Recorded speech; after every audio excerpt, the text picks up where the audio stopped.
Hello everyone. आज के video में हम बात करेंगे कि जो बाकी के बचे हुए 8 या 9 महीने हैं उसमें हम अपनी तैयारी को किस तरीके से जारी रखें, या जो एक बहुत सारे लोग ऐसे भी हैं जिन्होंने अभी प्रिपरेशन स्टार्ट की है, तो उनके बारे में भी हम कुछ बात करेंगे। ठीक है।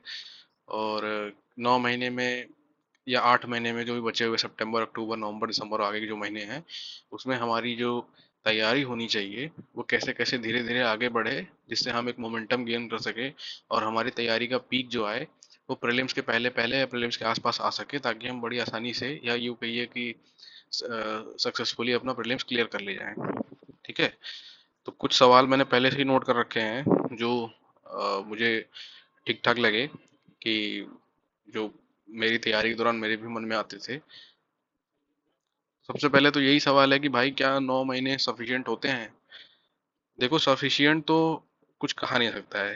ठीक है, होंगे कि नहीं होंगे वो इंडिविजुअल व्यक्ति की तैयारी पर निर्भर करता है। और अगर मान लीजिए, जैसे अगर आपको सिविल सर्वेंट बनना ही है तो आप चाहे 2025 का अटेम्प्ट दो या 2026 का अटेम्प्ट दो, पढ़ना तो आपको है ही। ठीक है। अब आप ये सोचो कि नहीं, मैं 9 मंथ मेरे लिए सफिशिएंट नहीं है, मैं एक तरफ कह दूं कि नहीं, 9 मंथ जो है वो सफिशिएंट नहीं है, तो आप क्या पढ़ना लिखना छोड़ दोगे? तो आप दूसरा काम करने लगोगे? नहीं। ये एग्जाम ऐसा है कि इसमें लगातार पढ़ते रहना है। अगर आपने कोई एक डिसाइड कर ली है तो कर ली है। और कायदे से देखा जाए तो देखिए, स्टूडेंट भी दो कैटेगरी के होते हैं। ठीक है। एक पहले तो वो वाले होते हैं जो टाइम की अगर बात की जाए, फ्रॉम द टाइम के पर्सपेक्टिव से, ठीक है, एक तो वो वाले लोग होते हैं जिनका ऑलरेडी जो ऑलरेडी 3 अटेम्प्ट क्रॉस कर चुके हैं, मतलब जो अभी जब एग्जाम देंगे 2025 में तो उनका फोर्थ या फिफ्थ या सिक्स्थ अटेम्प्ट होगा। ठीक है। कुछ लोग ऐसे हैं जो लेस देन 3 अटेम्प्ट वाले हैं, या तो उनका पहला अटेम्प्ट है, या तो दूसरा, और या तो तीसरा अटेम्प्ट है। ठीक है। तो सबसे पहले हम इन लोगों के बारे में बात करते हैं। ठीक है, जो ये लेस देन 3 अटेम्प्ट वाले हैं। देखो, अगर आपका 2025 में पहला अटेम्प्ट है और आप जुलाई से या मई से या उससे पहले तैयारी कर रहे थे, या तैयारी अभी आपने कुछ रिसेंट दिनों में स्टार्ट की है, अगस्त में या अभी मान लीजिए सितंबर में स्टार्ट किया है, तो आपको तो डेफिनेटली पढ़ते रहना चाहिए। इवन सेकंड अटेम्प्ट वालों के लिए भी है।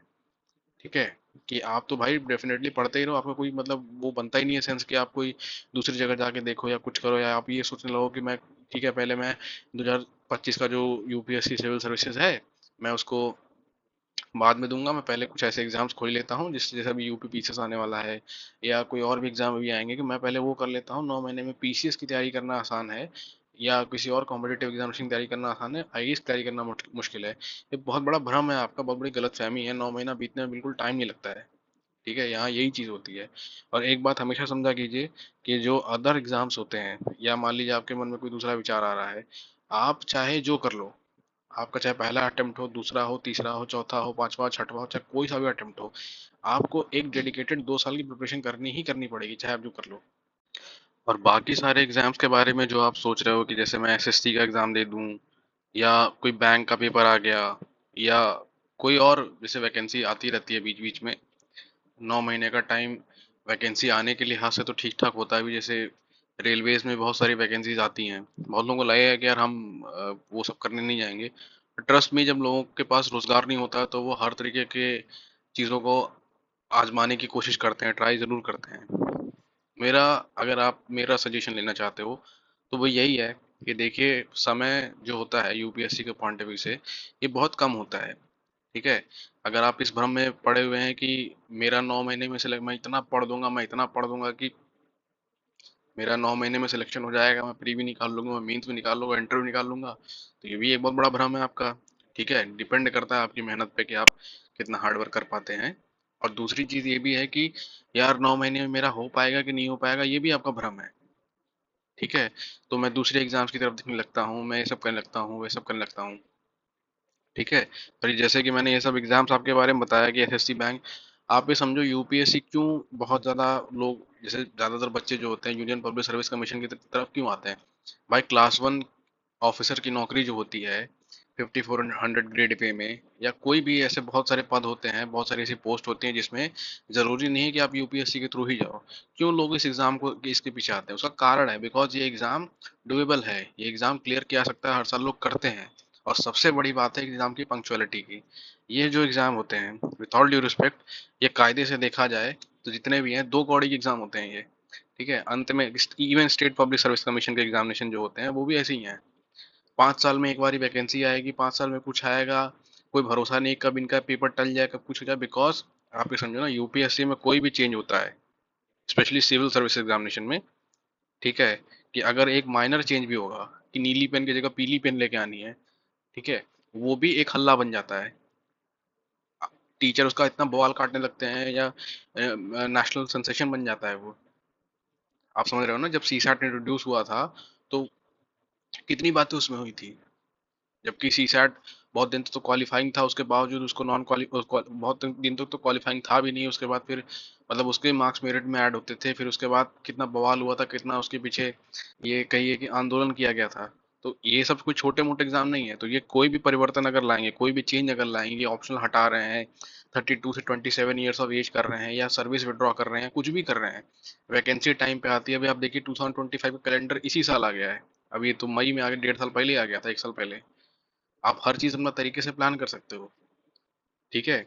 और 9 महीने अगर आप कायदे से देखोगे, तो मैं अभी उसका एक मोटा मोटा आपको रोड मैप बताऊंगा, तो फिर आपको समझ में आएगा कि 9 महीने क्यों बहुत इफेक्टिवली मुझे पढ़ाई करने की जरूरत है। बिना ये सोचे कि क्या ये सफिशिएंट है, क्या ये सफिशिएंट नहीं है, मुझे किसी दूसरी जगहों पर जाना चाहिए या कुछ करना चाहिए। ठीक है, इन सब चीज़ों से दूर रहना चाहिए। तो देखो, फर्स्ट सेकंड थर्ड अटेम्प्ट वाले तो यही हैं। ठीक है, इनको तो देखो, इनको तो भाई पढ़ते रहना चाहिए, चाहे आपका रिजल्ट कैसा भी हो, कोई भी हो, आप अपना फुल दो। अगर आपका पहला अटेम्प्ट है तो जितना पढ़ सकते हो उतना पढ़ो। ठीक है, आपका सेकंड अटेम्प्ट है तो आपने बहुत सारी चीज़ें पहले से पढ़ रखी हैं। ये मत दिमाग में बना के रखिए कि आपका कोई सब्जेक्ट छूट गया है, मैं रिवाइज नहीं कर पाया, मैं लक्ष्मीकांत नहीं पढ़ पाया। अगर आपने तरीके से लक्ष्मीकांत पढ़ रखी है या कोई भी सब्जेक्ट पढ़ रखा है, पहले उसको फाइंड आउट कर लीजिए। उसके अलावा जो सब्जेक्ट बच रखे हैं उसको धीरे धीरे कंप्लीट करने की कोशिश कीजिए। प्रीलिम्स के लिए देखिए, history, polity, geography, economy plus mapping, और इन्वायरमेंट एंड इकोलॉजी, ये 1 2 3 4 5 6 सब्जेक्ट, अगर मैपिंग को भी आप आगे सब्जेक्ट मानते हो तो, ये 6 सब्जेक्ट लगभग लगभग इस अभी जो ट्रेंड चल रहा है उसमें 70 to 80% क्वेश्चन दे रहे हैं। आप उठा के चाहे देख लो पेपर हर साल का। और वाइल्ड क्वेश्चन या रैंडम क्वेश्चन वो आते ही आते हैं, उसमें आप कुछ नहीं कर सकते उस चीज़ का। आप चाहे कितनी भी लक्ष्मीकांत पढ़ लो, आप चाहे कितना भी स्पेक्ट्रम पढ़ लो, चाहे जो मन करे तो पढ़ लो। ठीक है, रेस्ट ऑफ द जो सब्जेक्ट दिए जाते हैं, जैसे जीएसटी के स्पेशली जो सब्जेक्ट होते हैं, जैसे क्या, जैसे हो गया अपना इकोनॉमी का दूसरा वाला पोर्शन, कोर इकोनॉमी नहीं, इकोनॉमी का पार्ट 2, मतलब एग्रीकल्चर। ठीक है, इंक्लूसिव ग्रोथ, डेवलपमेंट वाला पोर्शन। ठीक है, इंटरनल सिक्योरिटी। ठीक है, ये हो गया disaster management, science and tech, और अपना ये इन्वायरमेंट इकोलॉजी के भी कुछ कुछ पोर्शन।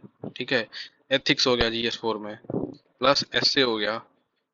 ठीक है, उसी तरीके से जीएस 1 में आपका इंडियन सोसाइटी हो गया, जीएस 2 में इंटरनेशनल रिलेशंस हो गया, और गवर्नेंस हो गया। ठीक है, ये सारे टॉपिक्स आपके मेंस के पॉइंट ऑफ व्यू से बहुत इंपॉर्टेंट होते हैं, इनको आपको पढ़ने की जरूरत होती है। ठीक है, आप इसको साइड, बट इनकी एक अच्छी खास बात ये होती है कि इनका सिलेबस, ये जो कोर सिलेबस है, हिस्ट्री कोर सब्जेक्ट्स हैं, हिस्ट्री पॉलिटी ज्योग्राफी इकोनॉमी, इनके जैसा इतना बड़ा नहीं होता है। ठीक है, तो आप पहले इनकी चिंता करो। अब बिना इनकी चिंता किए, ये कोर सब्जेक्ट की चिंता किए, आप इनके बारे में तो कुछ नहीं कर सकते। कोई लड़का हिस्ट्री छोड़ के इंटरनल सिक्योरिटी पढ़ रहा है, तो हो सकता है आपको यूट्यूब के बोगस वीडियो बताते होंगे, या बहुत सारे सो कॉल्ड आजकल नए नए टीचर आ रहे हैं जो बोल रहे हैं कि हिस्ट्री में आप आर्ट एंड कल्चर छोड़ दो, आप एंशियंट मेडिवल से तो क्वेश्चन ही नहीं आता। देखो, 2 3 साल का पेपर देख के ना, ये मूर्खता नहीं करनी चाहिए कि एंशियंट हिस्ट्री से सवाल नहीं आ रहा है, या मेडिवल से, आर्ट एंड कल्चर से स्ट्रेट फॉरवर्ड, या मान लीजिए मिला जुला के सवाल नहीं आ रहा, तो मैं उसको पढ़ के ही नहीं आऊंगा। ठीक है, जिस दिन यूपीएससी बम गिराएगा ना एग्जाम में, 2025 का पेपर जब खुलेगा, तभी उसके बाद सब ट्रेंड चेंज हो जाते हैं।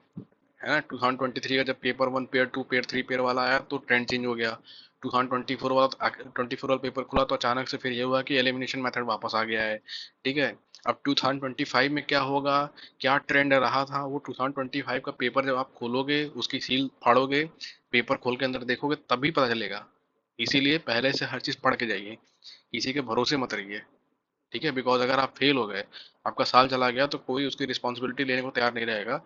और कोई ना कोई एग्जाम तो हर साल क्लियर करता ही करता है, पैसा देके रिजल्ट खरीद ही लेंगे, किसी न किसी का रैंकर का चेहरा छाप देंगे। ठीक है, तो आप समझदारी से अपना काम कीजिए, अभी जो स्टार्टिंग स्टार्टिंग में है, ये जो जितने मैंने सब्जेक्ट बताया, history, polity, geography, economy, mapping और इन्वायरमेंट इकोलॉजी, इनको तरीके से पढ़ के जाइए। ठीक है। सोर्सेस मैंने सारे अपने प्रीलिम्स वाले वीडियो में जो इससे पहले का बनाया था कि बेसिक से तैयारी कैसे होती है, रिसोर्सेज क्या होते हैं, वो सब मैंने इन सारे सब्जेक्ट के बता रखे हैं। ठीक है, तो वो डिस्कस करने की यहाँ जरूरत नहीं है। आगे जैसे वो मोर देन 3 अटेम्प्ट्स वालों की बात कर लेते हैं। ठीक है। देखो, ये ऑलरेडी बहुत एक्सपीरियंस स्टूडेंट्स हो चुके हैं। ठीक है। बट एक मैं आपको, हो सकता है आप लोगों को बहुत ताज्जुब वाली बात लगे, बट ये जिनका 3 अटेम्प्ट से ज़्यादा भी आता है ना, इनकी भी तैयारी, एक सिंसियर जो स्टूडेंट होता है जिसका पहला या दूसरा अटेम्प्ट होता है, उससे घटिया होती है इनकी तैयारी। ठीक है। मैं मजाक नहीं कर रहा हूँ। बहुत सारे आपको 4th अटेम्प्ट मिल जाएंगे, बहुत सारे आपको 5th अटेम्प्ट तक मिल जाएंगे, जिनका आज तक यूपीएससी का पूरा सिलेबस खत्म ही नहीं हुआ है। उनका कोई ना कोई एक सब्जेक्ट जरूर ऐसा होगा जिसको उन्होंने कभी तरीके से पढ़ा नहीं। इवन उन्होंने कोचिंग की है, उनके पास नोट्स हैं, लेकिन कभी उन्होंने उसको समझ के कभी तरीके से पढ़ा ही नहीं। कभी उसके ऊपर प्रीलिम्स के और मेंस के पीवाईक्यूज कभी लगाया ही नहीं। एक जो फुल फ्लैश तैयारी होती है, वो कभी उन्होंने नहीं की है। ठीक है। और मार्केट में एक माहौल तैयार कर दिया जाता है कि भाई यूपीएससी बहुत ज़्यादा अनप्रेडिक्टेबल है। आप देखो, हर साल ये जो 10 इयर्स का पीवाईक्यू देखोगे, ठीक है, उसमें करीब करीब जीएस 1 में 20 सवाल, सेम इसी तरीके से जीएस 2 में 20 सवाल, जीएस 3 में 20 सवाल, और जीएस 4 में केस स्टडीज 6 होती हैं और थ्योरेटिकल लगभग लगभग 13 सवाल आते हैं। तो इसको भी रफली आप 20 सवाल मान लो कैलकुलेशन के लिए। तो टोटल हर साल कितने सवाल आ रहे हैं जनरल स्टडीज के चारों पेपर में? 80 सवाल। अभी मैं ऑप्शनल और ऐसे की बात नहीं कर रहा हूँ। आप ये देखो, ये 80 के क्वेश्चंस हो गए, तो 10 इयर्स के हिसाब से करीब करीब 800 सवाल हो गए। ठीक है। आप लास्ट 800 लास्ट 10 ईयर का सवाल अगर आप देखोगे तो उसमें करीब करीब आपको 800 के आसपास क्वेश्चंस मिलेंगे। ठीक है। आपको शायद ही कोई ऐसा व्यक्ति मिलेगा जिसने ये कहा हो कि मैंने मेंस के 800 के 800 क्वेश्चन लगाए हैं करीब करीब 2 से 3 बारी। ठीक है। ये इतना मेहनत वाला काम है, और ज्यादातर लोग नहीं करते हैं इसको। ठीक है। किसी को पता ही नहीं होता है। बहुत सारे लोग तो आप ही कहोगे प्रीलिम्स ही नहीं पास कर पाएंगे तो मेंस के लिए क्या करेंगे। ये भी मूर्खता होती है भाई। अगर आपको प्रीलिम्स का मतलब थोड़ी है कि आप मेंस की तैयारी नहीं करोगे। ठीक है, आपको करते रहना चाहिए। और ये जो समय चल रहा है, अगस्त सितंबर अक्टूबर, इसमें मेंस की तैयारी ही की जाती है, इसमें कोई प्रीलिम्स के लिए थोड़ी पढ़ा जाता है ना। तो अगर कोई लड़का ये 800 के 800 सवाल कर लेता है, कोई कैंडिडेट 800 के 800 सवाल करीब करीब 2 से 3 बार लगाता है, एक तो पहली चीज, उसका डेटा, फैक्ट, कंटेंट, या चाहे जो मन करे आप वो कह लो, एग्जाम्पल्स वगैरह जो है, वो सब उसके बहुत अच्छे तैयार हो जाते हैं, बहुत अच्छे से। ठीक है। अगर आपने कोई कोर्स, कोई मेंस का कोर्स ज्वाइन कर रखा है, ठीक है, आंसर राइटिंग का या कंटेंट एनरिचमेंट का या किसी का भी, तो बहुत अच्छा, वेल एंड गुड, बहुत अच्छी बात है कि आप डेडिकेटेड मेंस की तैयारी कर रहे हो। ठीक है। ये तो बहुत अच्छी बात है।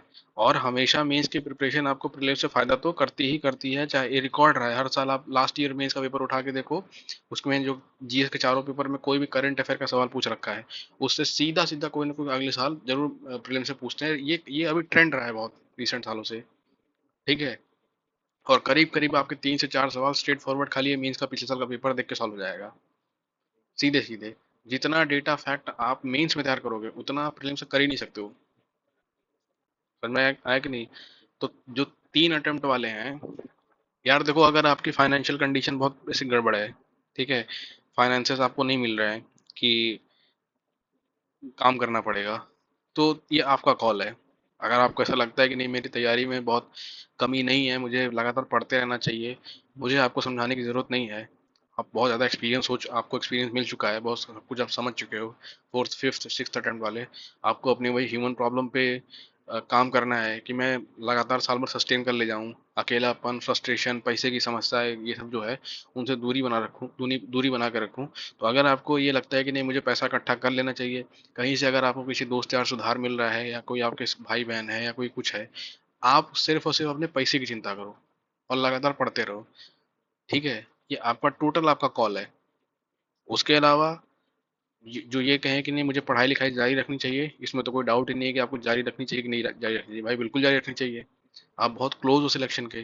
हो सकता है प्रीलिम्स इतना डाइसी, इतना वाइल्ड हो गया, बहुत सारे लोगों का सिलेक्शन नहीं होता है, इवन बहुत सारे लोग ऐसे हैं तो कि जो ऑल इंडिया रैंक 100 ले आके 2023 में उनका 2024 वाला प्रीलिम्स नहीं निकला।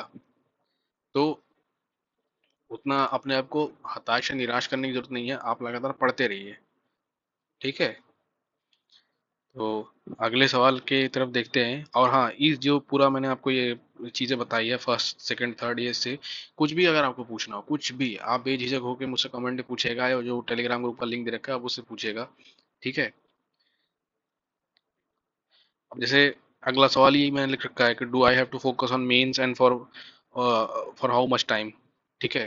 देखो, जो आपके पास इस समय टाइम बचा हुआ है वो ये है कि सितंबर मिड तो आ ही गया है। ठीक है, सितंबर मिड और रेस्ट ऑफ द सितंबर को अगर छोड़ दिया जाए तो आपके पास मोटा मोटी अक्टूबर, नवंबर, दिसंबर है। और इसके आगे कायदे से आइडियली जो आपको करना चाहिए वो ये है कि जैन, ठीक है, और फेब, ये 5 महीना अभी तो आपको मेंस की खूब रगड़ के आंसर राइटिंग करनी चाहिए। कोई भी सब्जेक्ट आपका बचने ना पाए, कोई भी। इवन एथिक्स, इवन एसए, आप बिल्कुल ऐसे ही तैयारी करो कि आपका मार्च में मेंस ही पढ़ रहा है। ठीक है। आप जो टेस्ट सीरीज लगा सकते हो, जितने सवाल लगा सकते हो, और टेस्ट में भी ऐसा नहीं कि कुछ भी रैंडम टेस्ट सीरीज उठा ली, कोई भी एक टेस्ट सीरीज उठा लो मार्केट में, उसके सवाल लगाओ, उसको इवैल्यूएट जरूर करवाना। बहुत सारे आपको इवैल्यूएटर मिल जाएंगे जो इवैल्यूएट करके देते हैं आंसर। बहुत चीज़ें होती हैं, आप इवैल्यूएट जरूर करवाना। ठीक है। अब जो ये है अक्टूबर, नवंबर, दिसंबर, जनवरी, फरवरी, इसमें पहले आप 3 महीने का टारगेट करके चलो। बहुत सारे लोग, तो मुझे बताने की जरूरत नहीं, बहुत सारे लोग कर रहे हैं ये चीज़। स्पेशली वो जिनका प्रीलिम्स इस साल नहीं निकला था, वो लगातार पढ़ रहे हैं। और खास और वो वाले बच्चे भी जिनका प्रीलिम्स निकला है, तो भाई मेंस के लिए अभी मेंस होने वाला है 3-4 दिन में, वो तो मेंस के लिए डेडिकेटेड पढ़ ही रहे हैं। जैसे ही उनका खत्म हो जाएगा वो ये रेस्ट ऑफ द अक्टूबर, नवंबर, दिसंबर में पढ़ते ही रहेंगे। अगर मान लीजिए दिसंबर के फर्स्ट वीक में रिजल्ट आया उसका मेंस का और वो पास हो गए, तो फिर इंटरव्यू की तैयारी करेंगे, वरना पढ़ तो सभी रहे हैं। ठीक है। तो आप पढ़ते रहो इसमें लगातार। ठीक है। और अगर आपको ऐसा लगता है कि मेरा जो है प्रीलिम्स में मुझे इतनी दिक्कत नहीं होती है, कुछ कुछ चीज़ें होती है जिसकी वजह से गड़बड़ होता है, तो कायदे से देखो भाई, आपको तो फरवरी तक पढ़ना चाहिए। ठीक है। और मैंने अपने उसमें वीडियो में बता रखा था मेंस वाले में कि तैयारी कभी भी देखो मेंस की ना, ऐसे अचानक से कि जैसे फरवरी तक आए इतना करते करते करते करते और उसका फिर अचानक से जीरो मत कर देना। ठीक है, कि आंसर राइटिंग एकदम जीरो कर दिया, नहीं, उसको स्लोली स्लोली गिराना। ठीक है। कहाँ तक लेके जाना है? हमको लेके जाना है अप्रैल लास्ट तक। ठीक है, अप्रैल एंड तक। और इसमें क्या करना है, ये जो टाइम फ्रेम है यहाँ यहाँ से लेकर के, ठीक है, ये मार्च, सॉरी फेब, और ये मार्च, इसमें भी हमको क्या लिखना है, इसमें हमको एथिक्स के आंसर नहीं लिखने हैं, ऐसे नहीं लिखना है हमको। इसमें हमको लिखना है ऑप्शनल के कुछ कुछ पोर्शन वाला पार्ट, जो हमको कठिन लगता है, जो हमको ऐसा लगता है कि मैं अगर इसको नहीं पढ़ूंगा तो भूल जाऊंगा। ठीक है, एक दो वो चीज़। अगर ऐसा आपको कॉन्फिडेंस है कि नहीं ऑप्शनल में मैं कुछ भूलूंगा नहीं या भूलूंगी नहीं, आपका इंजीनियरिंग ऑप्शनल नहीं है, मैथमेटिक्स ऑप्शनल नहीं है, तो आप छोड़ सकते हो इस चीज़ को। बट जनरल स्टडीज 1, 2 और 3 के कुछ कुछ बहुत सिंपल सिंपल क्वेश्चंस, आप जब सिंस अगर आपने 5 महीना मेंस के आंसर राइटिंग किया तो आपको पता होगा कि बहुत सारी चीज़ें जो मेंस में पूछ रहे हैं वो प्रीलिम्स के पॉइंट ऑफ व्यू से भी इंपॉर्टेंट है। एटलीस्ट आप वो करके जाओ। अगर आपने 5 महीना लगातार आंसर राइटिंग कर रखी है ना, तो आपको लास्ट के 2 महीने में दिन भर में बैठ के 5 आंसर लिखने में मुश्किल से मुश्किल 1 घंटे का समय नहीं लगेगा। और आपका एक फ्लो बना रहेगा। ठीक है। और आप जो प्रीलिम्स की जो स्ट्रैटेजी है, जो है सब कुछ है, वो आप करते रहो, कंटिन्यू करते रहो। ठीक है। ये तैयारी होता है, इसको सही से तैयारी करना की आती है। मूर्खों की तरफ फरवरी जनवरी से ही बैठ के कि मैं, इवन बहुत सारे लोग तो ऐसे ही भाई वो अभी से ही लग रहे हैं स्ट्रैटेजी बनाने के, मैं प्रीलिम्स को अक्टूबर के महीने से कैसे क्लियर कर ले जाऊं। एक एक आंसर उन्होंने लिखा नहीं है, एक उन्होंने उनका ऑप्शनल नहीं पूरा हुआ है। और बहुत सारे लोग तो ऐसे भी हैं जो ये सोच रहे हैं कि मैं प्रीलिम्स के बाद जो समय मिलेगा 88 डेज का, जिसमें भी वो कट ऑफ और क्या नाम से कि कट ऑफ कितनी जाएगी, ये सारी वीडियो देखने में उनके करीब करीब 8-10 दिन निकल जाते हैं, फिर रिजल्ट का वीक आता है उसमें समय निकल जाता है। तो कितना होता है, 88 डेज में से करीब करीब 15-16 दिन तो ऐसे चला जाएगा। तो इफेक्टिवली उनके पास 70 दिन ही रहेगा। वो 70 दिन में मेंस की तैयारी भी करेंगे, GS1, GS2, GS3, GS4 भी पढ़ेंगे, ऐसे ही पढ़ेंगे और ऑप्शनल भी पढ़ेंगे। ठीक है। इसको डे ड्रीमिंग कही जाती है बिल्कुल। ठीक है। फिर आप 2025 की नहीं 2026 की तैयारी कर रहे हो। समझ में आया कि नहीं? ठीक है। तो जो ये क्या नाम से सवाल का उत्तर था कि भाई क्या मुझे मेन से फोकस करना चाहिए, डेफिनेटली करना चाहिए आपको। आपको लगे रहना चाहिए और धीरे धीरे पेशेंस बना के हिम्मत रख के बस पढ़ते रहिए। ठीक है, मेंस के आंसर लिखते हैं उसमें ये मत सोचिए कि अरे मेरा प्रीलिम्स नहीं तैयार, भाई सब तैयार होगा, साइड बाय साइड प्रीलिम्स भी पढ़ते रहो, ऐसा कौन मना कर रहा है कि प्रीलिम्स मत पढ़ो एकदम बिल्कुल भी।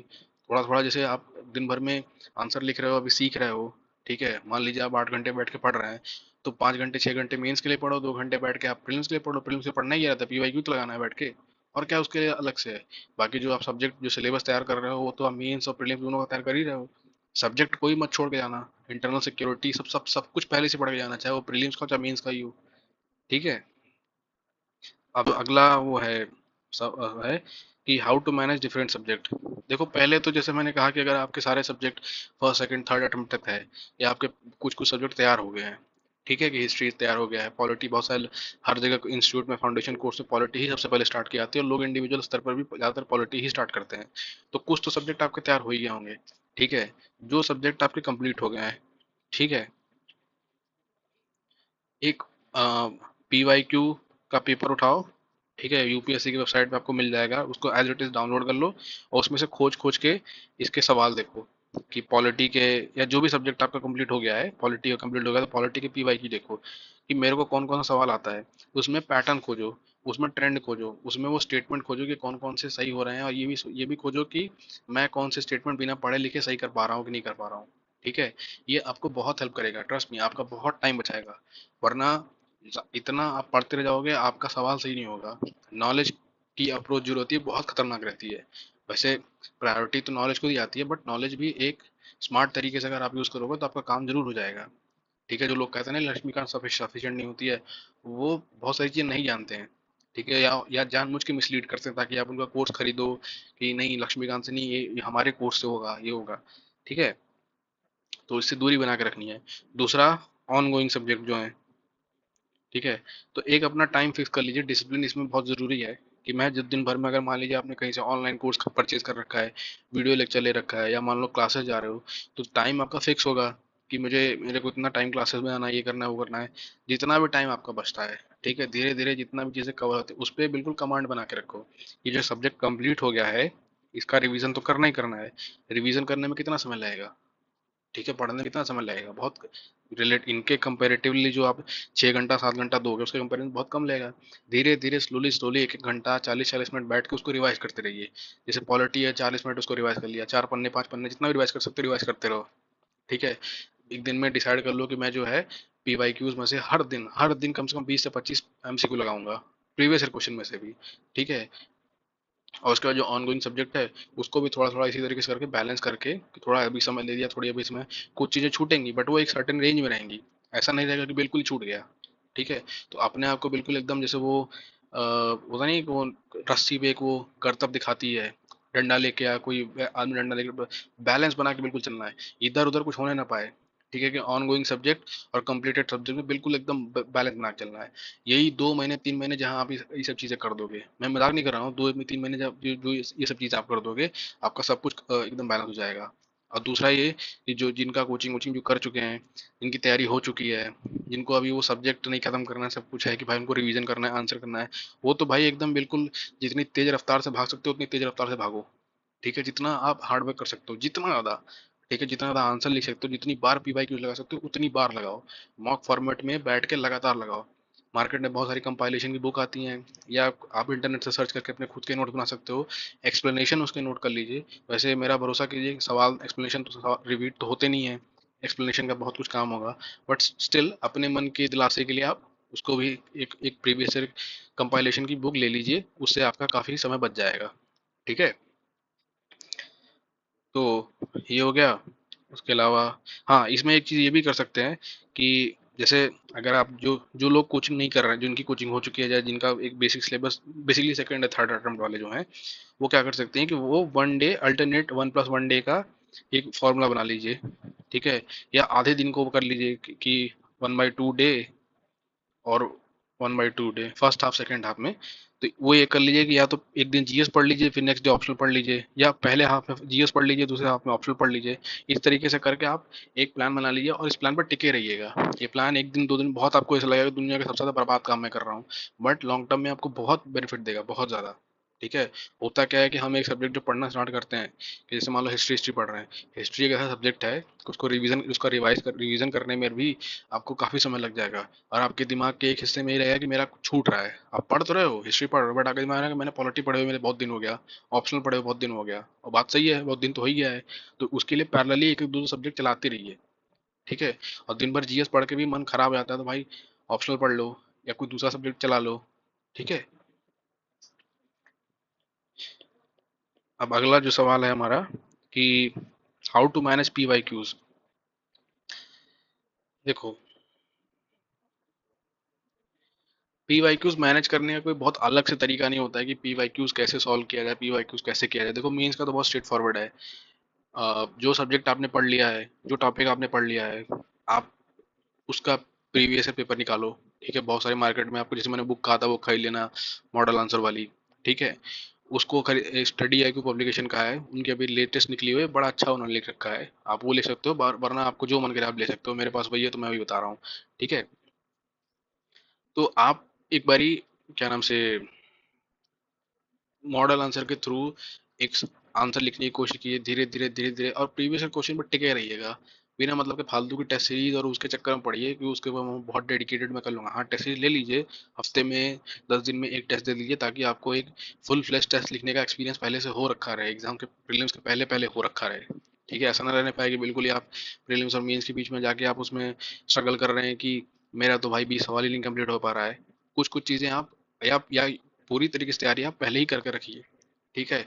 तो जो सब्जेक्ट आपका खत्म हो गया है, उसके मेंस के प्रीवियस क्वेश्चन निकालिए, उसको लिखने का ट्राई कीजिए। अगर आप लिख पाते हैं तो ठीक है, नहीं लिख पाते तो मॉडल आंसर देखो, मॉडल आंसर में क्या लिखा हुआ है। ठीक है। उसके बाद उन्होंने कैसे हेडिंग बना रखी है, क्या क्या कंटेंट डाल रखा है, अगर वो कंटेंट काम का है, कंटेम्प्रेरी एग्जांपल का दे रखा है, कोई डेटा कोई फैक्ट आपको यूजर लगता है, तो आप उसी पर टिक कर लो। ठीक है, कि इसको टिक कर लिया, इसको टिक कर लिया, कहीं लिख सकते हो, लिखने का टाइम हो तो लिख लो। ठीक है। उससे आपको धीरे धीरे धीरे धीरे करके आपको बहुत फायदा होगा। मैंने बताया, मीन्स वाले वीडियो में भी बताया ये सब चीज़ें, कैसे मॉडल, कैसे आंसर कैसे लिखना रहता है। ठीक है। और अगर आप मेंस में के पीवाईक्यू में इतना टाइम लगा रहे हो, तो इसका एक चौथाई टाइम आपको प्रीलिम्स के पीवाईक्यू में लगेगा। एमसीक्यू लगाने में कितना टाइम लगता है, एक एक घंटे में आप बड़े आराम से, भाई वहाँ आपको एक्चुअल एग्जाम में 100 एमसीक्यू करने हैं, तो यहाँ आपका एक घंटे में 30 एमसीक्यू भी नहीं कर सकते हो बैठ के। सही है। ठीक है। तो इतना आप बना के चलो कि इतना तो करना ही पड़ेगा। ठीक है। अब धीरे धीरे आपको समझ में आ रहा होगा ना कि 9 मंथ सफिशिएंट है कि नहीं है। ठीक है। उसके अलावा जैसे ये है अगला सवाल कि फ्रस्ट्रेशन एंड फटीग, अगेन आप सब ह्यूमन हो, ह्यूमन इस एग्जाम को क्रैक करते हैं, तो कुछ ना कुछ आपको वही 6+1 डे वाला फार्मूला जो मैंने बता रखा था कि एक दिन भाई नहीं पढ़ना है, एक दिन कहीं बाहर चले जाओ, घूमने चले जाओ। अगर घर पे रहते हो तो कोई बाइक वाइक होगी या कुछ कुछ भी होगा, चलाओ कम से कम 40-50 किलोमीटर। ठीक है। बाहर निकलो, अपने जो आपका वो रूम है, आपका जो इससे एनवायरनमेंट है उससे बाहर निकलो। ठीक है। बेसिकली कहने का मतलब ये है कि जो वो मोनोटोनस एक्टिविटी है, कि रोज सुबह उठ के जो एक सेम काम कर रहे हैं, कि सुबह उठे 6 बजे 7 बजे पढ़ाई लिखा करना स्टार्ट कर दिया, वो मोनोटोनस एक्टिविटी को बीच बीच में ब्रेक करते रहिएगा।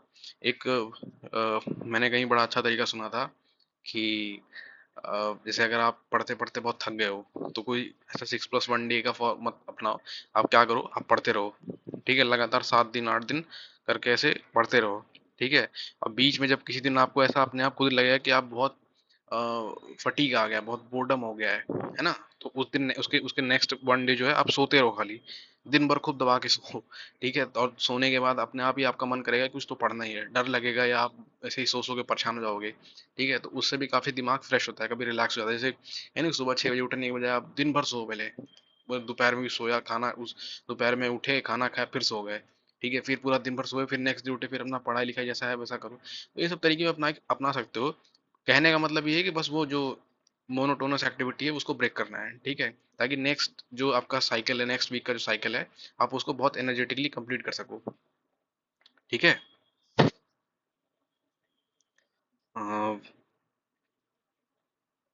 यस। और देखिए, मैं हर बारी बोलता हूँ कि ये जो है स्प्रिंट नहीं है। ठीक है। ये है मैराथन, और बहुत लंबी मैराथन। बिकॉज इसमें आपको फिजिकल वर्क मान लो चलो उतना नहीं करना पड़ता, दौड़ना नहीं पड़ना है, बट कम समय में दिमाग इतना तेज भागता है और इतनी जगहों में भागता है। आप एक कमरे में बंद हो, सॉलिट्यूड जिसको कहा जाता है, और लोनलीनेस, ये दोनों ना आपस में बिल्कुल सिंपल पेंडुलम की तरह कभी इधर कभी उधर कभी इधर कभी उधर होता रहता है।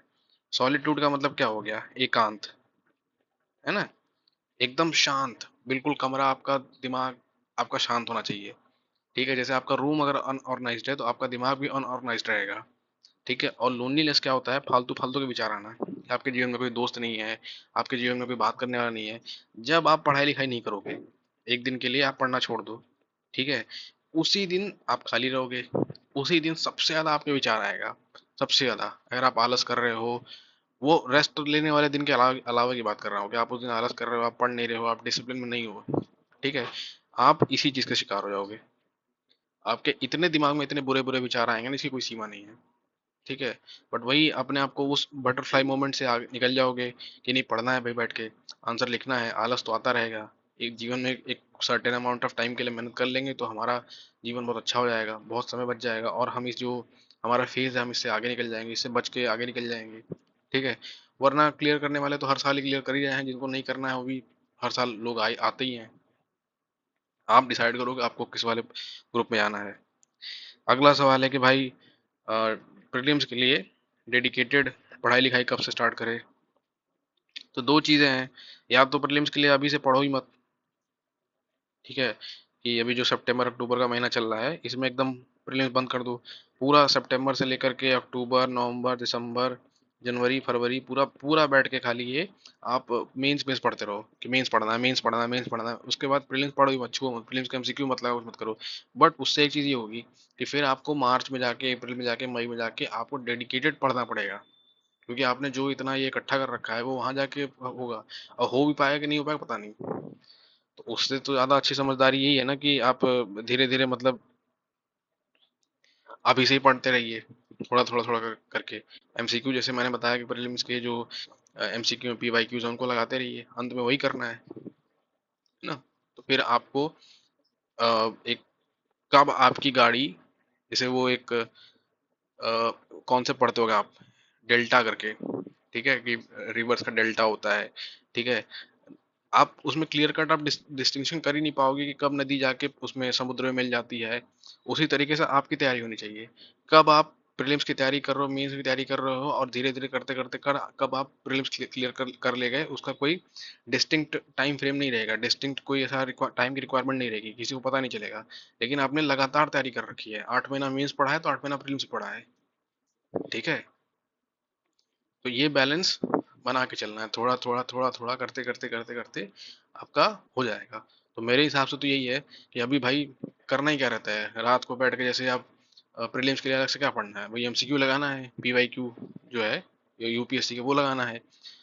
मैपिंग बहुत ज़रूरी है, मैपिंग पढ़ लीजिए, उसको रिवाइज करते रहिए। उसके अलावा जो प्रीलिम्स स्पेसिफिक सब्जेक्ट है, कोर सब्जेक्ट स्पेशली, उसको रिवाइज करते रहिए, है ना। बीच बीच में टेस्ट देते रहिए 7 से 8 दिन पे, कि भाई एक 5वें 6वें दिन जो है मैंने मेंस का टेस्ट लिख दिया, फिर उसके नेक्स्ट दिन मैंने प्रीलिम्स का टेस्ट लिख दिया, ऐसे करके, ठीक है। फिर 7 दिन 8 दिन बाद से करते रहिए, तो आपके ऊपर लोड बहुत कम रहेगा। पता चला कि 5 महीने की तैयारी के बाद ऑलरेडी ऑलरेडी करीब करीब आप 12 से 13 टेस्ट दे चुके हो, ठीक है। कोशिश कीजिएगा कि जो है सब्जेक्ट वाइज टेस्ट, जैसे मैंने बताया था पहले, कि सब्जेक्ट वाइज टेस्ट सीरीज कहीं से उठा लीजिए, उसको लगाना स्टार्ट कीजिए और बार बार उसी को रिवाइज कीजिएगा। उससे आपका रिवीजन भी होगा, आपके जो स्टार्टिंग जो सिलेबस है वो भी रिवाइज होता जाएगा, और आपके मन से जो टेस्ट सीरीज का भय है कि मैंने टेस्ट सीरीज लगाया नहीं लगाया है, फोमो जो उसको बोला था, फियर ऑफ मिसिंग आउट, वो भी खत्म हो जाएगा, ठीक है। तो ये आप कर सकते हो। और हाँ, देखो पॉसिबिलिटी आपके दिमाग में हर जगह आती होगी कि मैं ये कर सकता हूँ, ये मेरे लिए बेटर रहेगा, ये मैं कर सकता हूँ, ये मेरे लिए बेटर रहेगा। उस उन पॉसिबिलिटीज के ऊपर जरूर ध्यान दीजिएगा, ठीक है। अगर आपको ऐसा लगता है कि जैसे आज आज 6+1 डे वाले में से आज 1 डे रेस्ट का है, अब बट आपका पढ़ने का मन कर रहा है, आपका मोमेंटम बना हुआ है कि अच्छा मेरे को पढ़ना चाहिए, पढ़ो बैठ के। एकदम ऐसा नहीं कि बिल्कुल एकदम स्ट्रिक्ट नहीं, ठीक है। अरे 8वें दिन रेस्ट लेना यार, 9वें दिन ले लेना, लेकिन जब तक पढ़ पा रहे हो हमारा जो मेन मकसद एग्जाम निकालने का है ना, हमें सारे जो राम कहानी लिख रहे हैं यहाँ पे, जो रामायण लिख रहे हैं, वो क्यों लिख रहे हैं? ताकि अपने आप को सस्टेन करा ले जाए। अगर आपको दिक्कत नहीं हो रही तो आप बैठ के पढ़ाई लिखाई करो, ठीक है। अगर आपको ऐसी पॉसिबिलिटी दिखाई दे रही है कि आज मेरा ज्योग्राफी पढ़ने का बहुत मन कर रहा है, तो पढ़ो यार, ऐसे कौन सा उसमें अपने आपको बांध के रखना है, ठीक है। और लास्ट में test series, mocks and how many. देखो, अगर आपने यूपीएससी का जो पीवाईक्यू है, ठीक है, एमसीक्यू, उसको बैठ के मॉक फॉर्मेट में लगा लिया, ठीक है, मतलब अब कहाँ से कहाँ तक का लगाना है, 2011 से लेकर के 2024 तक का, अगर 25 की तैयारी कर रहे हो तो, ठीक है, 2011 का पेपर निकालो, ठीक है, जनरल स्टडीज का, उसको बैठ के मॉक फॉर्मेट में सॉल्व करना स्टार्ट कीजिए। आपको लगेगा कि यार मैं तो भी सिलेबस मेरा पूरा, आप सॉल्व करो भाई। हम आप यकीन करो, आपका सिलेबस पूरा हो जाएगा ना, तब भी आप उसमें बहुत सारे सवाल नहीं कर पाओगे, ठीक है ना। तो वो बहुत आपके सिलेबस के मोहताज नहीं होते कि आप पढ़ के आओ कि नहीं पढ़ के आओ, बताओ ये पढ़ा है कि नहीं पढ़ा, उसके हिसाब से सवाल देंगे, नहीं नहीं वो नहीं करते, ठीक है। अब इसको मॉक फॉर्मूला लगाओ, ठीक है, आपको कुछ ट्रेंड्स दिखाई देंगे, आपको कुछ पैटर्न दिखाई देगा, आपको कुछ स्टेटमेंट की फ्रेमिंग दिखाई देगी, ठीक है, कि जनरली किस टाइप वाले स्टेटमेंट सही होते हैं, जनरली किस टाइप वाले स्टेटमेंट रॉन्ग होते हैं, डेटा सही होता है कि गलत होता है, कौन से टाइप की डेटा, मतलब more than 10%, less than 10%, exactly 10% ये सही होता है गलत होता है, स्टेडली इंक्रीजिंग स्टेडली डिक्रीजिंग, ये वाले जो फ्रेजेस होते हैं इसमें सही होता है गलत होता है। ये सब चीज़ें धीरे धीरे आप सीखोगे इन्हीं सब मुझसे। बाकी किसी टेस्ट इंस्टीट्यूट की टेस्ट सीरीज अगर आपको लगानी होगी, तो वही जैसे मैंने कहा कि किसी भी इंस्टीट्यूट की टेस्ट सीरीज लगाने की जरूरत नहीं है, आप सेक्शनल टेस्ट उठाना, ठीक है। बहुत सारे इंस्टीट्यूट के सेक्शनल टेस्ट आते हैं जिसमें 50-50 क्वेश्चन दिए रहते हैं, 50 क्वेश्चन या 100 क्वेश्चन का एक रहता है, ठीक है। तो हिस्ट्री पे मान लीजिए 50-50 क्वेश्चन का है, तो वो दे देंगे, 12 टेस्ट दे देंगे, 13 टेस्ट दे देंगे, या 100 वाला है तो उसमें करीब 4-5 टेस्ट दे देंगे। उसको चुपचाप इकट्ठा करके रख लीजिए और किसी एक ही कोचिंग उठाइएगा, रैंडम मत उठाने लगिएगा, ठीक है, बिकॉज ये सेक्शनल टेस्ट आपको रिवाइज भी करने होंगे, ठीक है। कैसे करना है, पहले तो 50 क्वेश्चन खोलो, ठीक है, उसको ट्राई करो कि 1 घंटे में दे लूँ, 1 घंटे सवा घंटे में दे लूँ, खत्म कर लूँ, ठीक है, मेरे को जितना आया जितना मैं समझ पाया दे लिया, खत्म बात, ठीक है। उसके बाद फिर उनका एक्सप्लेनेशन देखो कि क्या एक्सप्लेनेशन दे रहे हैं वो, ठीक है, उस एक्सप्लेनेशन को पढ़ो। अगर टैबलेट है, लैपटॉप है, कुछ पे, तो उसी में हाईलाइट करते जाओ। बहुत सारी चीज़ें फालतू मिलेंगी, उसको काटते आना, कि नेक्स्ट टाइम जब मैं इसको रिवाइज करूँ तो मेरे को ये लाइन एक्स्ट्रा ना पढ़नी पड़े। धीरे धीरे करते करते करते करते वो जो आपका 1000-1200 पेज का कंटेंट रहेगा वो कम होने लगेगा और आपका कॉन्फिडेंस भी बढ़ेगा, बिकॉज ये सारे टेस्ट जो होते हैं ये आपके स्टैटिक सब्जेक्ट से ही बनाए जाते हैं। लक्ष्मीकांत का ही के ही स्टेटमेंट उठा के एज इट इज पूछ दिए जाएंगे, जो आपने हिस्ट्री में पढ़ रखा है उसको भी एज इट इज वैसे ही पूछ दिया जाएगा। और कोशिश करना कि अगर कहीं कोचिंग कर रहे हो ना, तो उसी कोचिंग के सेक्शनल टेस्ट उठाना, वो देते भी हैं तो उसी को करना। फुल लेंथ टेस्ट बाद में लगाना, मार्च अप्रैल मई के टाइम पर भी, और उसमें भी यही, अगर यूपीएससी के पीवाईक्यूज को ही मॉक फॉर्मेट में बार बार दोहराओगे, बार बार दोहराओगे, बार बार दोहराओगे, तो आपको बहुत फायदा होगा, बहुत ज्यादा। और मार्क्स के पीछे मत रोना कि मैंने इतना पढ़ा है, मैंने इतना किया है, उसके बावजूद मेरे 60 नंबर आ रहे हैं, 50 नंबर आ रहे हैं, ये आ रहा है, वो आ रहा है, फलाने आ रहा है, ढिमकाने आ रहा है। ये सब सिर्फ आप धीरे धीरे समझोगे क्या होता है, ठीक है। किसी बच्चे को एमसीक्यू सेट करने के लिए दिया जाता है, उसको हर एमसीक्यू पे कुछ पैसा मिलता है, ठीक है, जितने ज़्यादा वो एमसीक्यू सेट करेगा उतने ज़्यादा उसको पैसे मिलेंगे। तो वो एमसीक्यूज की क्वालिटी नहीं देखता, वो खाली देखता है कि मेरे पास एक कहीं से मैं कोई टॉपिक उठाता हूँ, उससे कोई जबरदस्ती का सवाल बनाता हूँ, और उसको यही 1 पेयर 2 पेयर 3 पेयर या 1 2 3 आर करेक्ट 2 3 आर करेक्ट वाले उसमें फॉर्मेट में उठा के छाप देता हूँ। उससे कोई मतलब नहीं है कि जो UPSC general observations common sense के आधार पे जो एमसीक्यू बना रही है वो उससे उसके स्टैंडर्ड का है कि नहीं है, ठीक है। जैसे आप बहुत सारे, जो मैंने आपको ये बताया ना कि ये वाला चीजें, ये आपको बहुत दिखाई देगा, इसी को कॉमन सेंस कहा जाता है, ठीक है। ये आपको पीवाईक्यू में बहुत मिलेगा, बहुत बहुत ज्यादा मिलेगा। आपको समझ में आया कि मैंने मैं इस क्वेश्चन के बारे में एक लाइन नहीं जानता, बट सिंस मैंने ट्रेंड पहचान लिया है, मैंने पैटर्न पहचान लिया, मुझे पता है कि ये वाले स्टेटमेंट जब भी इस तरीके के स्टेटमेंट की फ्रेमिंग होती है जनरली गलत होते हैं, ये जनरली सही होते हैं, तो आप उनको सही कर ले जाओगे, ठीक है, बिना उस सवाल के नॉलेज के बगैर। उससे आपका बहुत टाइम बच जाएगा, ठीक है। जैसे जनरली साइंस एंड टेक वाले जो क्वेश्चन होते हैं, उसमें उसमें अक्सर जो है एप्लीकेशन बेस्ड क्वेश्चन पूछते हैं कि which are the following are the application of, किसी एक टेक्नोलॉजी का नाम दे देंगे, किसी एक इंस्ट्रूमेंट का नाम दे देंगे, तो वो एप्लीकेशन में आप ध्यान से पढ़ोगे, आपको समझ में आएगा कि इसमें कोई नेगेट करने वाली चीज तो है नहीं भाई, सारे ही सही होते हैं उसमें, है ना।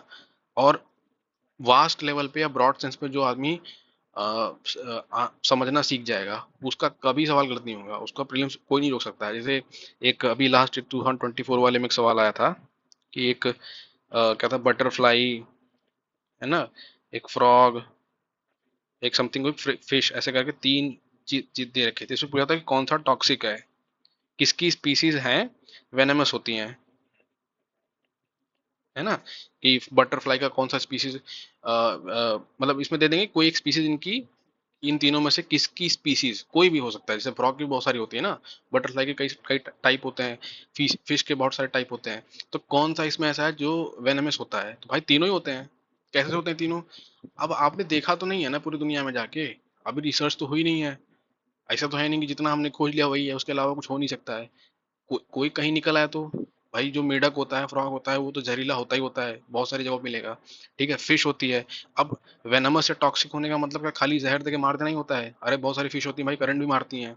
या बहुत सारी फिश होती है जो बहुत जहरीली होती है, मान लो उन्होंने कोई वो खा लिया, कोई जैसे आजकल प्लास्टिक पॉल्यूटेंट है उनको सर करे तो उससे फिश जहरीली नहीं हो जाती है? ठीक है, बटरफ्लाई बहुत सारी होती है। आप ऐसे कैसे कह सकते हो कि भाई जहरीली जहरीला नहीं है? मान लो कल को कोई बटरफ्लाई निकल रहा है, किसी ने रिसर्च किया, मेघालय मेघालय के जंगल वंगल में कुछ निकल आया, तो फिर क्या करोगे?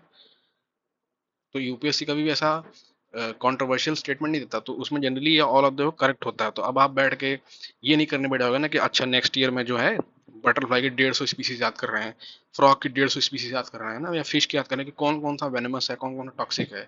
इसको कॉमन सेंस कहा जाता है, इससे आपका बहुत टाइम बचेगा। और मेजोरिटी आप ये जो मैगजीन वगैरह देखते हो उसमें यही यही अप्रोच अपनाती है, यही 150 स्पीसीज वाली। ठीक है, कि एक पिछले साल कोई सवाल पूछा बस भर देंगे उसको। तो यही सारी बातें मैंने मुझे आपको बतानी थी। ठीक है, और पढ़ाई लिखाई करते रहिए। 9 महीना सफिशिएंट होगा कि नहीं होगा, करंट अफेयर कैसे करेंगे, वो धीरे धीरे आप खुद के अनुभव से सीखोगे। ठीक है, आगे मैं बोल रहा हूँ कि कोई भी टीचर, कोई भी स्टूडेंट या कोई भी अलग आपका दोस्त यार आपको कुछ नहीं सिखा सकता है। ये एक ऐसी चीज़ है कि जो आप थोड़ा बहुत कुछ सीख जाओगे। ठीक है, एक्सटर्नल जो आपको लर्निंग्स होगी, कोई दूसरा व्यक्ति दूसरे के मुंह से आप वो कुछ 10-5% चीज़ें सीखोगे, रेस्ट ऑफ द 90% चीज़ें आप अपने हार्डवर्क से सीखोगे। जितना लंबा समय आप अपने साथ बिताओगे, जितना लंबा समय आप किताबों के साथ बिताओगे, जितना लंबा समय आप प्रैक्टिस करोगे, उतना ही आप सीखोगे। और वो लर्निंग्स, वो एक्सपीरियंस बहुत कॉन्क्रीट होगा, और उस पर आपको फुल फुल भरोसा रहेगा। ठीक है, उसमें कोई इफ्स एंड बट्स वाली बात ही नहीं रहेगी। इसलिए मेहनत करते रहिए, पढ़ाई लिखाई करते रहिए, तैयारी अगर कुछ कमी रहेगी उसको पूरा कीजिए, और जितना मैक्सिमम पढ़ सकते हैं पढ़िए। अभी आप यंग हैं, अभी आप जवान हैं। इंडिया में 30 ईयर्स को भी जवान ही माना जाता है। बहुत सारे लोग तो 21-22 ईयर्स के ही होंगे। रात को 4 घंटा सो के अगले दिन 12 घंटा काम कर सकते हैं। ठीक है, दुनिया की सारी बातें भूल जाइए। अपने जो आने वाले 9-10 महीने हैं उसमें खिड़की दरवाजे बंद कर दीजिए। आपकी जो बाहर की दुनिया है, पड़ोसी, दोस्त यार, रिश्तेदार, उनकी दुनिया में तो कोई परिवर्तन नहीं होगा, वो तो वैसे के वैसे ही रहेंगे। ठीक है, बट आपकी दुनिया, मतलब आपकी इंडिविजुअल की दुनिया जरूर चेंज हो जाएगी।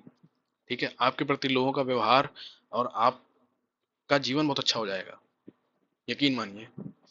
और बहुत सारे लोगों को लगता है कि जो मैं इतना हार्डवर्क कर रहा हूँ ये सर्विस वर्थ इट है कि नहीं है। देखिए, अगर वर्थ इट नहीं होती ना, तो ये इतना माहौल जो तैयार किया था, ये माहौल तैयार नहीं किया जाता है।